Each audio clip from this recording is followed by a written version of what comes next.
ఈ కొత్త అద్దం మీ చర్మ సమస్యలను కూడా చూపిస్తుందట. పూర్తి వివరాలకు చదవండి రేపటి సాక్షి దినపత్రిక. రకమైనటువంటి భరోసాని ఇవ్వడం కోసం ఈరోజు ఇక్కడికి రావడం జరిగింది. ఇక్కడ కూడా రావడానికి అనేక అడ్డంకులు కల్పిస్తూ ఉన్నారు. ఎందుకంటే అక్కడి నుంచి ఆ చివరి నుంచే వెహికల్స్ అలౌ చేయకుండా ఉండటము, అలాగే బోట్లు లోపలికి వెళ్ళడం కోసం బోట్లు అరేంజ్ చేయాలంటే దాని మీద కూడా ఒక స్పష్టమైనటువంటి సమాధానం లేకుండా ప్రభుత్వము ఒక రకమైనటువంటి ఇది చూపిస్తూ ఉంది. మాకు ఉన్నటువంటి ప్రధానమైనటువంటి లక్ష్యం ఏంటంటే 150,000 మంది ప్రజలు అందరికీ కూడా న్యాయం చేయాలి, అందరికీ కూడా ఆహారం అందించాలి, సరైన సమయంలో మంచినీరు అందించాలి, లేకపోతే బోట్లు పెట్టి బయటికి తీసుకురావాలి అని అంటే 150,000 మందిని ఒక 10 బోట్లు పెట్టి ఏ రకంగా తీసుకురాగలుగుతారు, ఏ రకంగా వాళ్ళకి న్యాయం చేయగలుగుతారు? అధికారం మీ చేతిలో ఉంది, యంత్రాంగం మీ చేతిలో ఉంది. దాని అంతని సమాయత్తపరిచి అసలు ముందస్తుగా ఎందుకు సమాచారం ఇవ్వలేదు?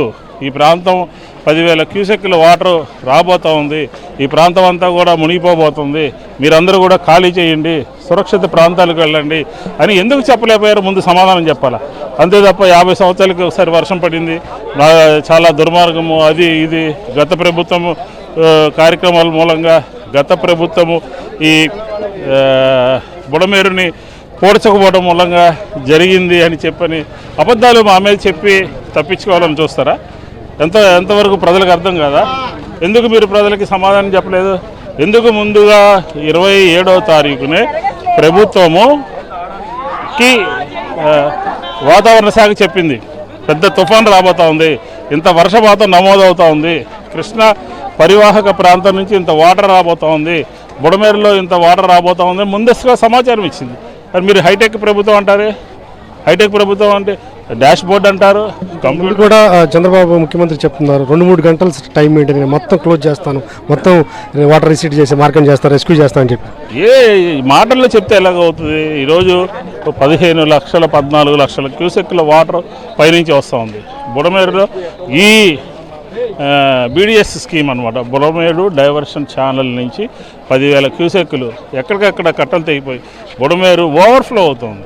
విజయవాడ సిటీలో 16-15 కిలోమీటర్ల మేర ఓవర్ఫ్లో అవుతుంది, కాలనీలోకి వచ్చేస్తుంది, ఇళ్ల మీద పడుతూ ఉంది. ఇలాంటి సందర్భంలో ప్రభుత్వము ఒక యుద్ధ ప్రాతిపదిక మీద తీసుకోవాల్సినటువంటి అవసరం ఉన్నది. అధికార యంత్రాంగం అంతా కూడా 16 డివిజన్లలో 150,000 మంది ప్రజలు ఉన్నారు. ఇప్పటికీ కూడా 1,00,000 మంది ప్రజలు ఆహారం కోసం ఎదురు చూస్తూ ఉన్నారు, మంచినీళ్ళ కోసం ఎదురు చూస్తూ ఉన్నారు, మందుల కోసం ఎదురు చూస్తూ ఉన్నారు, చనిపోయిన వాళ్ళని బయటికి తరలించాలని చూస్తూ ఉన్నారు. ఇవేవి కూడా అనుకున్న విధంగా అది ఇదంతా కూడా వార్ ఫుట్ మీద జరుగుతున్నట్టుగా మనకి కనపడట్లేదు.